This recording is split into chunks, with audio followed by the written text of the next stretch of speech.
Waras Bantah Haganupan. Di episode Eta Melala kali ini, saya akan ajak pemirsa untuk eksplor lagi beberapa dari sekian banyaknya wisata alam yang ada di Simalungun. Tentunya bersama saya, Nove Saragi. Penasaran kan bagaimana keseruan saya di tanah Habona Rondobona dalam mengeksplor wisata menarik dan merasakan kejernihan pemandian alam yang ada di Simalungun? Makanya, ikutin saya terus di Eta Melala.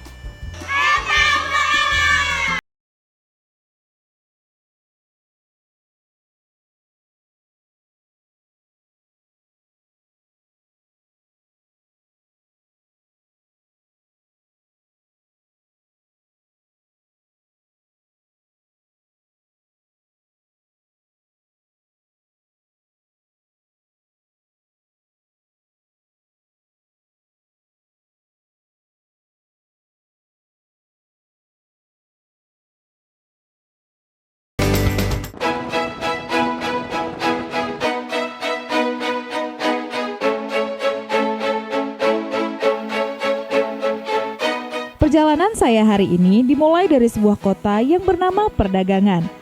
Kota Perdagangan adalah salah satu kota kecil di Sumatera Utara, tepatnya di Kecamatan Bandar, Kabupaten Simalungun. Letaknya lebih kurang 170 km dari kota Medan dan 40 km dari kota Pematang Siantar. Kota ini dikelilingi oleh perkebunan sawit baik yang dikelola negara maupun pihak asing. Nah, di kota ini terdapat salah satu objek wisata yang terkenal dengan tempatnya yang indah dan asri. Etah pemirsa!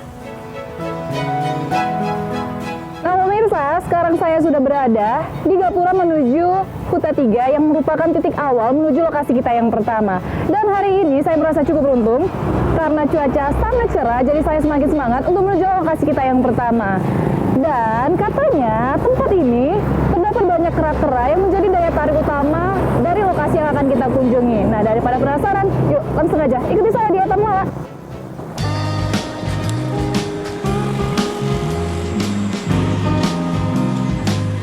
Tak jauh dari Gapura yang sebelumnya, Plang Selamat Datang di Kubah Pandan ini pun menjadi pertanda bahwa lokasi yang saya tuju hari ini sudah di depan mata.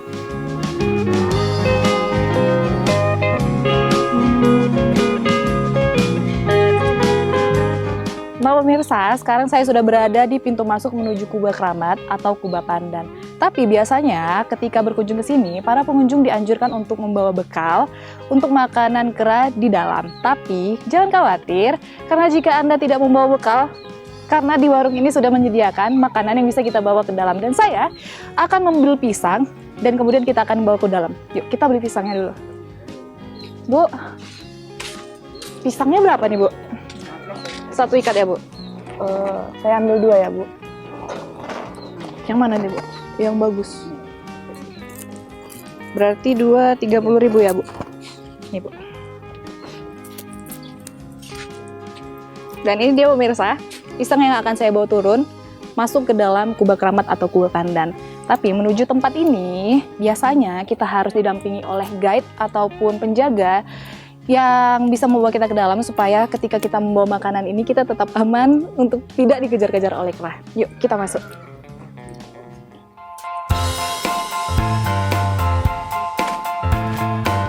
Untuk Kubah Pandan atau yang awam di sini masyarakat menyebutkannya Keramat Kubah, sejarahnya merupakan tempat persaksian beberapa orang-orang saksi pada zaman dahulu yang perlu lagi kita gali kebenarannya, kepastian sejarahnya. Dan memang sekarang untuk Keramat Kubah banyak dipergunakan orang untuk berwisata, taman hiburan, karena di sana banyak juga terdapat satwa monyet.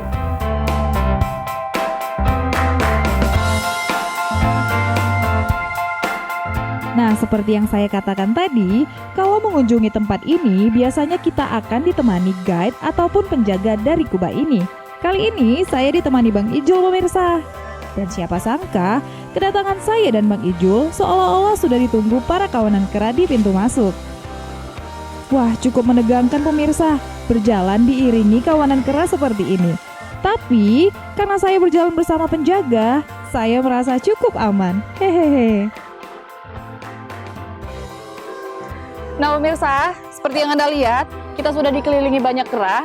Jadi, alangkah lebih baiknya jika langkah pertama yang kita lakukan adalah memberi makan pada kera-kera ini dulu supaya kita lebih aman untuk mengelilingi lokasi ini. Yuk, kita kasih makan. Yuk, Pak.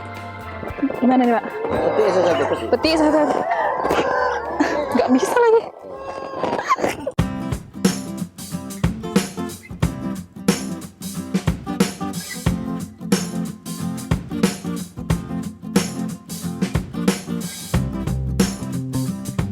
Berada di tengah kawanan kera seperti ini ternyata memberikan sensasi tersendiri buat saya, apalagi secara langsung dan secara dekat memberikan makan kepada mereka seperti ini.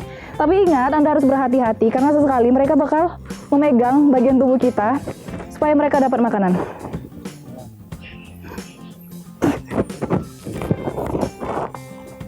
Oke. Baik, selama ini memang wisata Keramat Purba banyak dikunjungi para pelancong dari lokal sampai dari luar provinsi juga kadang berkunjung ke sana. Kemudian yang banyak dari etnis Tionghoa atau Cina untuk berziarah atau sembahyang, rata-rata kebanyakan pada saat perayaan Cengbeng.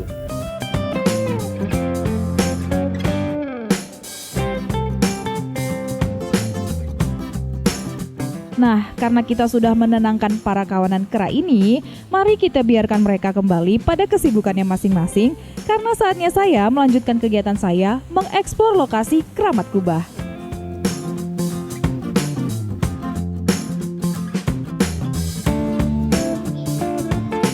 Nah pemirsa, ternyata selain kera-kera yang berada di area ini, terdapat juga bangunan-bangunan yang mengelilingi Kubah Keramat atau Kubah Pandan ini. Dan sekarang kami lagi berada di depan ruangan makan.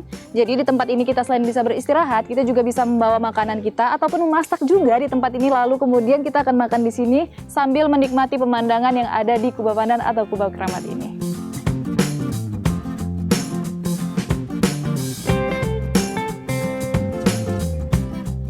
Ruang makan atau ruang santai ini sudah ada sejak tahun 1980-an.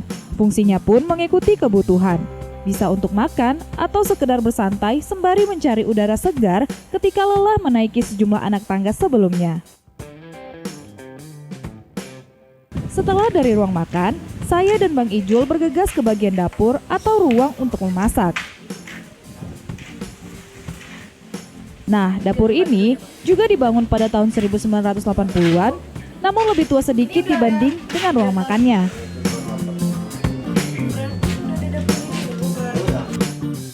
Seperti yang saya katakan tadi, kalau di tempat ini pun kita bisa makan atau membawa makanan kita, atau bisa juga langsung dimasak di tempat ini. Dan ini dia dapur di Kubah Keramat atau Kubah Pandan. Nah, bisa Anda lihat pemirsa di sekeliling saya. Yang belakang ini tungku ya kan Pak, tungku tempat untuk menggoreng. Nah, di sebelah sana ada tempat untuk masak nasi, dan di sebelah kiri juga ada tempat untuk mencincang daging. Jadi di sini sering ada kegiatan apa tadi Bang? Masak syukuran lah, ya. syukuran potong kambing. Jadi diadain di sini ya. Nah, ternyata di sini juga sering diadakan kegiatan syukuran. Masyarakat sering memotong-motong kambing dan tempatnya ada di sana. Dan juga yang unik adalah ketika telanannya masih menggunakan batang pohon asli. Anda bisa lihat di sana batang pohonnya. Mantap.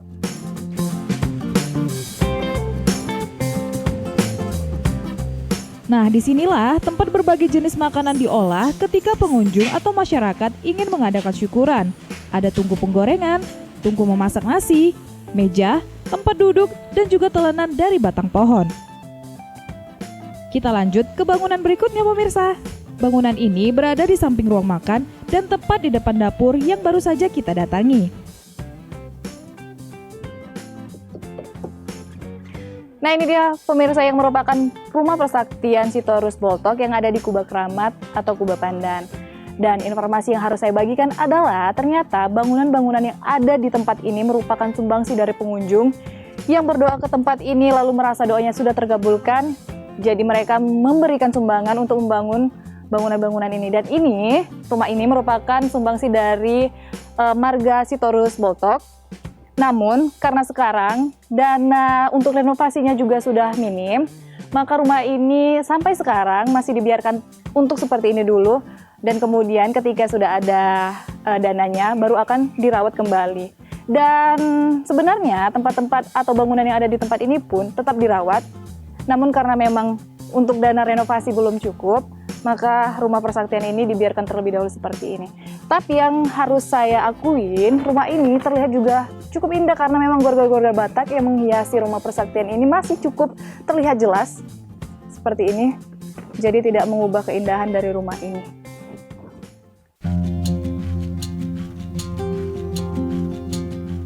Nah, rumah persaktian Sitorus Boltok ini pun sudah cukup tua karena dibangun pada tahun 1993.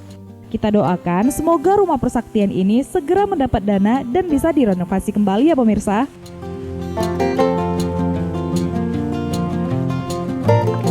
Baik, untuk pembenahan di wisata Kuba memang masih perlu dilakukan beberapa pembenahan. Pertama salah satunya jalan masuk ke daerah Kuba dari jalan besar. Kalau fasilitas di dalam saya rasa sudah ada, sudah memadai. Cuman ada juga rumah persaktian di sana, salah satu ada rumah persaktian perlu perbaikan atau rehab. Apakah nanti kita upayakan dari pemerintah atau kita upayakan dari keturunan dari marga Sitorus yang ada di sana, karena itu rumah persaktian yang kondisinya sekarang sedang dalam itu marga Sitorus.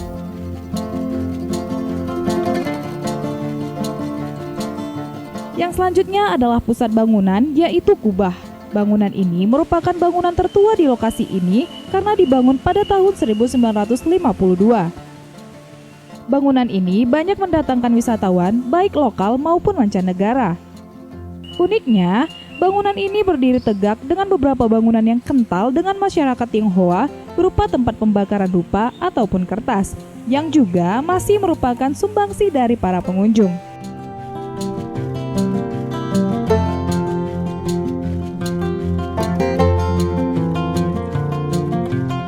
Nah, ini dia pemirsa yang menjadi pusat keramat di Kubah Keramat ini atau Kubah Pandan ini. Dan kalau dilihat-lihat, warna dari bangunan-bangunan yang ada di tempat ini didominasi oleh warna merah, putih, dan hitam yang merupakan simbol dari orang Batak itu sendiri. Dan di belakang saya merupakan kubah keramatnya. Nah, di tempat ini juga sering ada syukuran, berdoa, bernazar di sini karena sebagian masyarakat percaya ketika kita berdoa di tempat ini, maka doa kita akan dikabulkan. Namun, itu kembali kepada kepercayaan kita masing-masing. Jadi, mintalah kepada Tuhan, semoga doa-doa kita dikabulkan, terlepas dimanapun itu tempatnya. Yuk, kita keliling lagi.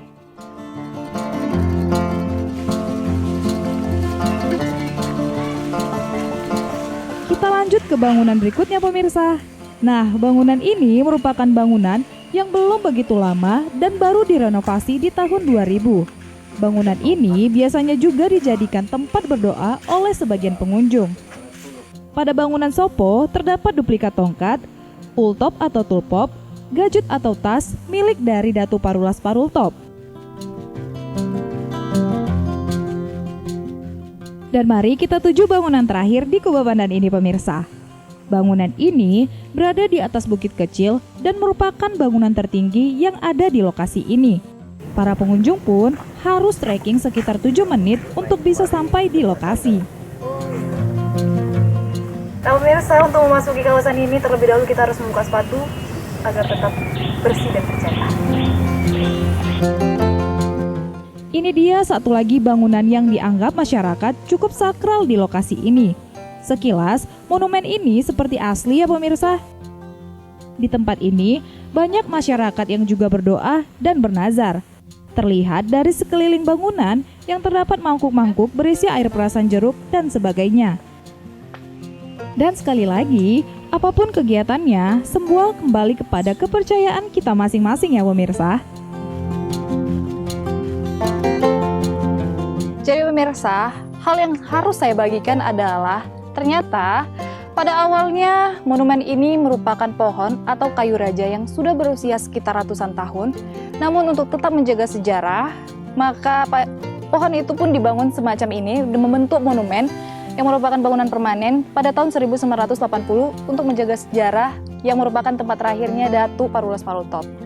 Dan jika dilihat, tinggi dari monumen ini sekitar 9 meter dan didominasi oleh warna merah, putih, dan hitam pula yang merupakan simbol orang Batak.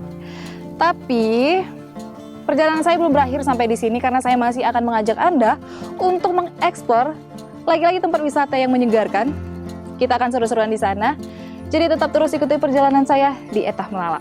Untuk lokasi yang ada di Pinautan Bandar, kita harapkan bisa ramai dikunjungi oleh pengunjung dari dalam daerah maupun luar daerah, bisa menyenangkan masyarakat, memberikan hiburan kepada masyarakat dalam berkunjung ke Kabupaten Simalungun, khususnya Kabupaten Bandar, yang bisa meningkatkan pendapatan asli daerah kita, memperkenalkan daerah kita, wisata kita ke daerah luar.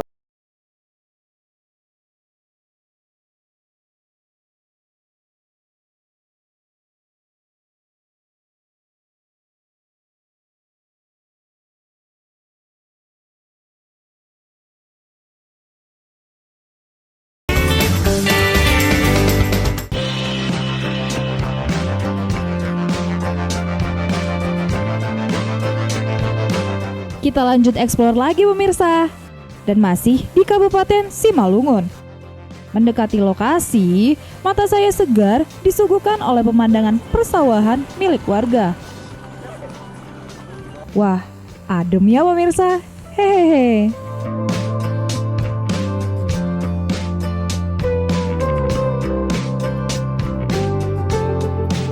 Wow pemirsa, akhirnya tibalah saya di lokasi kita yang kedua setelah menempuh jarak kurang lebih 30 km dari lokasi kita yang pertama. Dan tempat ini berada di Desa Silulu, Kecamatan Gunung Malela. Dan hari ini saya akan mengajak Anda untuk melihat salah satu pemandian yang katanya belum banyak diketahui oleh masyarakat luar. Tapi objek pemandian ini sudah lama dibuka, sekitar 17 tahun yang lalu.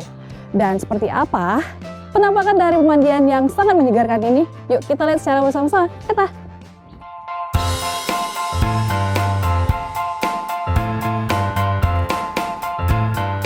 Desa Silulu berada di sebelah barat Dolok Malela. Nah, dari ibu kota kecamatan ini tersedia 2 rute yang bisa kita pilih menuju objek wisata ini. Namun, jika Anda ragu, maka sering-seringlah bertanya pada warga ya pemirsa.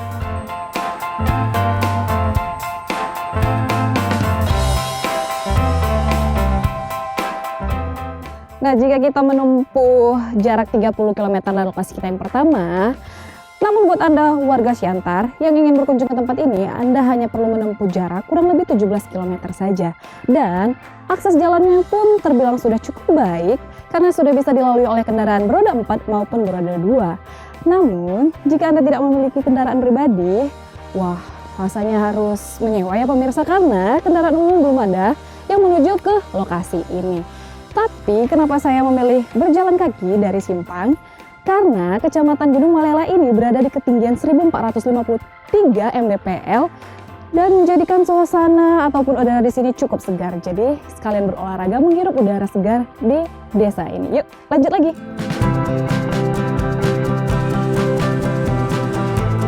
Berada di kawasan perkebunan, suasana di sekitar lokasi pemandian ini sangat tenang, nyaman, dan adem loh pemirsa. Kebersihan lokasi ini pun terbilang sangat baik karena sepanjang jalan saya tidak menemukan sampah yang berserakan. Belum lagi, lokasi parkir yang disediakan sangat luas. Jadi tidak perlu khawatir untuk memarkirkan kendaraan Anda. Nah, untuk pengunjung muslim juga tidak perlu cemas untuk meninggalkan ibadah Anda karena di lokasi ini pun disediakan musola. Keren ya pemirsa?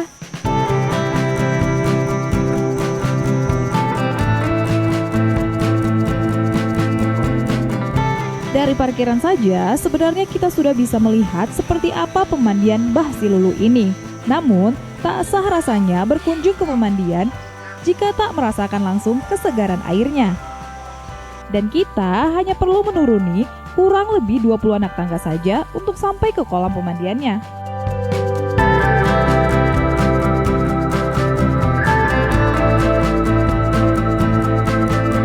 Wah pemirsa, siapa sangka pemandian yang bernuansa alam ini begitu menyegarkan mata.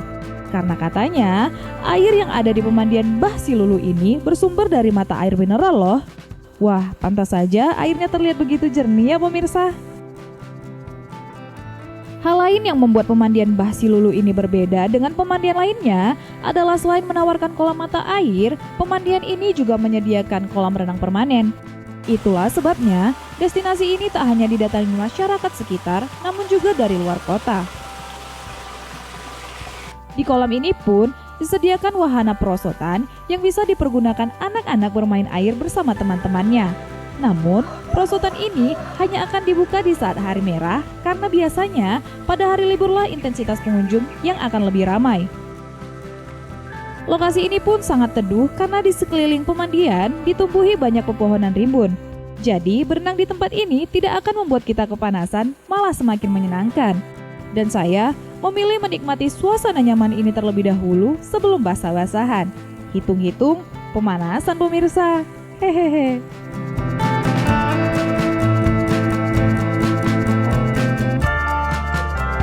Nah pemirsa, puas menikmati suasana di tempat ini, saya pun tak mau berlama-lama karena saya sudah semakin terbuai dan terpanggil untuk merasakan kejernihan dan kesejukan air di pemandian Bah Silulu ini. Yuk, kita mandi lagi.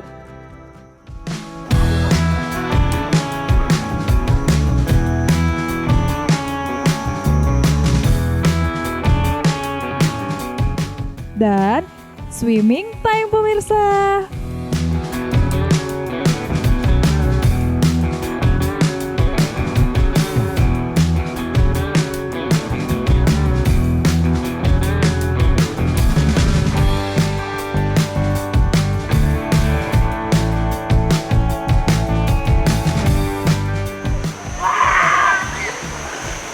Pemirsa, ternyata airnya cukup menyegarkan.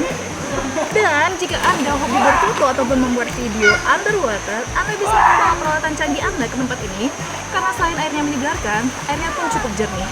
Dan tersedia berbagai macam fasilitas mulai dari bar, kamar ganti dan juga perosotan. Dan juga di tempat ini selain kolam untuk dewasa, terdapat juga kolam untuk anak-anak di sebelah kiri. Jadi ketika Anda ingin berkunjung bersama keluarga, Anda bisa membawa semua keponakan anak ataupun saudara Anda ke tempat ini. Komplit.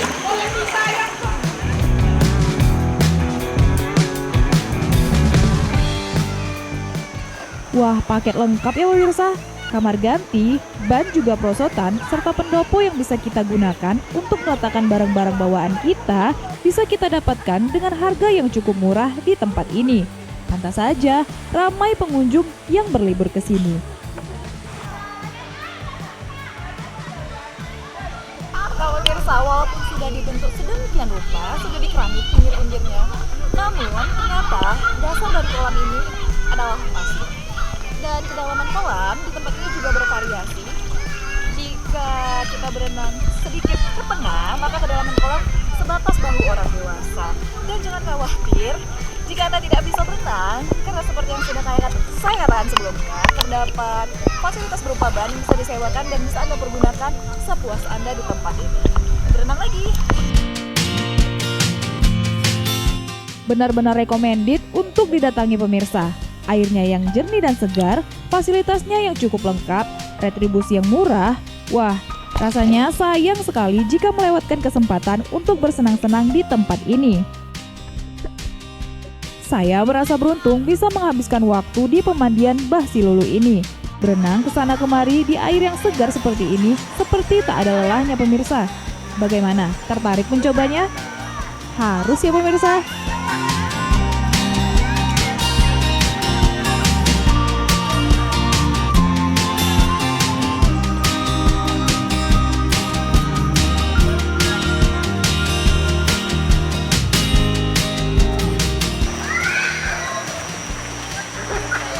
Bisa Anda lihat tangan saya sudah sangat keriput karena saya begitu puas berenang di tempat ini. Tapi selain saya masih akan melanjutkan perjalanan saya menuju tempat yang tak kalah menarik dari tempat ini. Jadi terus ikuti perjalanan saya di Epal Pelawak.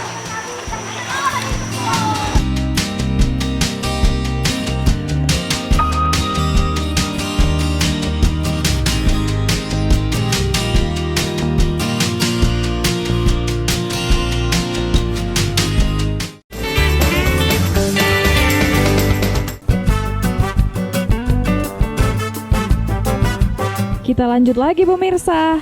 Menuju lokasi terakhir, perjalanan yang kami lewati cukup menguji adrenalin dikarenakan harus melewati jembatan yang sebenarnya terlihat aman-aman saja jika dilalui kendaraan beroda dua. Namun, karena jembatan ini hanya seukuran lebar satu buah mobil, kami pun dibuat cemas. Beruntungnya, kami aman pemirsa. Hehehe.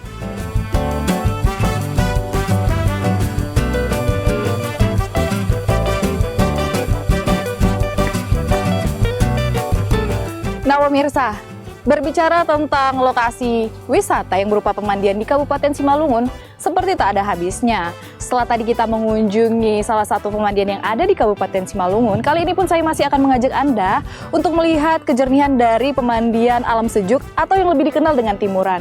Nah, akses jalannya pun sudah terbilang cukup mudah karena sudah bisa dilalui oleh kendaraan beroda 2 maupun beroda 4. Daripada penasaran, yuk langsung aja. Timuran ini berdiri tahun 2005, yang asal-usulnya ini adalah tanah dari masyarakat setempat yang dikelola oleh masyarakat itu sendiri. Alhamdulillah, kalau kita lihat perkembangan yang awalnya itu dari gotong royong masyarakat setempat, sekarang lokasinya kita lihat memang sudah cukup bagus. Ini akibat kerjasama yang baik antara masyarakat yang ada di tempat tersebut, yang ada mengelola kolam pemandian alam sejuk ini.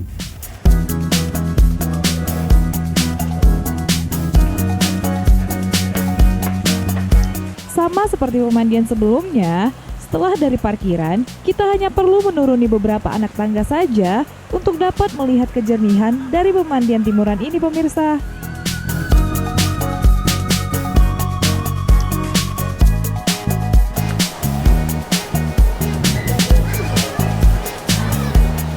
Nah pemirsa, pemandian alam sejuk timuran ini tidak begitu jauh dari kota Pematang Siantar. Jika kita menempuh dari Pematang Siantar hanya berjarak 30 menitan saja.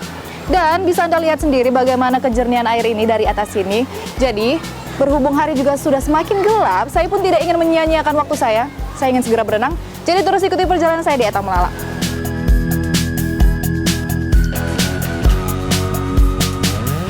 Pemandian alam sejuk atau yang lebih dikenal dengan nama timuran ini berada di Dolok Hataran, Kecamatan Jawa Maraja Bajambi, Kabupaten Simalungun. Sesuai dengan namanya, pemandian ini memang sangat menggoda pemirsa. Bagaimana tidak, aliran airnya langsung bersumber dari mata air sehingga terlihat begitu jernih dan bersih. Ditambah, hijaunya alam di sekitar pemandian ini menjadi simfoni alam yang harus sangat-sangat disyukuri. Kalau di pemandian Basilulu terdapat kolam mata air dan kolam renang permanen, di timuran ini pun sama saja. Di sini juga disediakan pendopo untuk meletakkan barang-barang, kolam renang khusus anak-anak, ban untuk dewasa maupun anak-anak, juga kamar ganti atau toilet. Namun, yang membedakannya adalah di pemandian ini selain berenang, kita juga bisa memancing karena di sisi lain kolam pemandian ini disediakan kolam pancing khusus untuk pengunjung yang hobi memancing. Wah, lengkap ya pemirsa.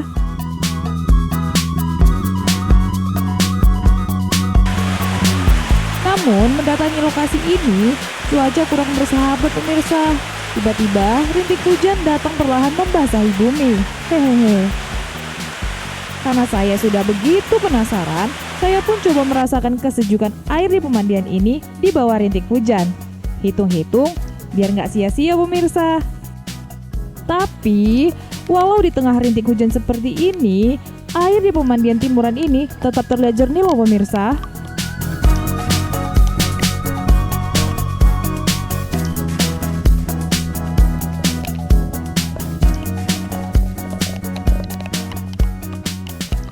Dan sebaik-baiknya perjalanan adalah ketika kita tidak memaksakan diri ya pemirsa.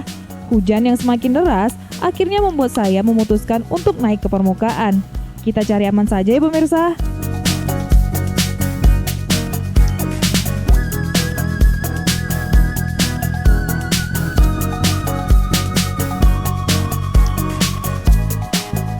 Namun tak lama kemudian, hujan pun mulai reda pemirsa. Yeay! Yuk kita lanjut eksplor pemandian ini lagi. Wah, ternyata di sisi lain pemandian masih banyak pengunjung yang asik berenang, berkumpul, dan bersantai di pendopo. Dan aliran air yang perlahan kembali jernih juga tenang membuat saya tertarik kembali untuk berenang.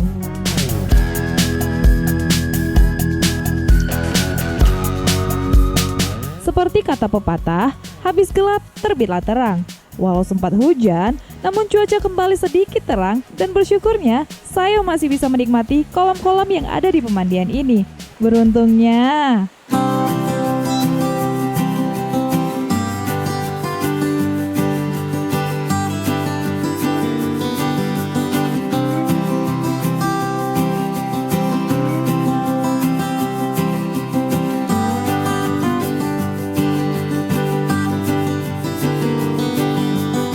Tentunya karena negara kita, pemerintah kita juga tetap menggalakkan wisata. Tentunya harapan kita supaya ini kita dukung agar wisata pemandian alam sejuk ini di Timuran ini dapat lebih berkembang lagi.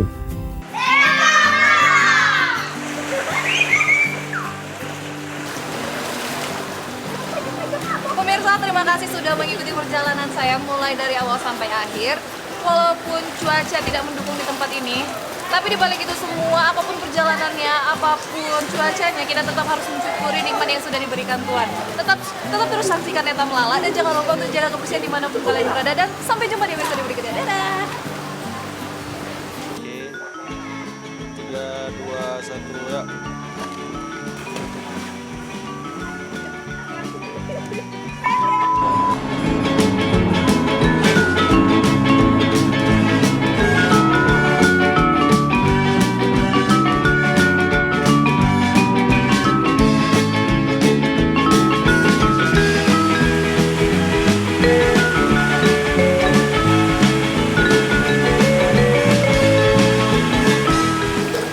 Bermain di alam memanglah tidak terduga ketika cuaca datang, hujan gerimis ataupun panas terik.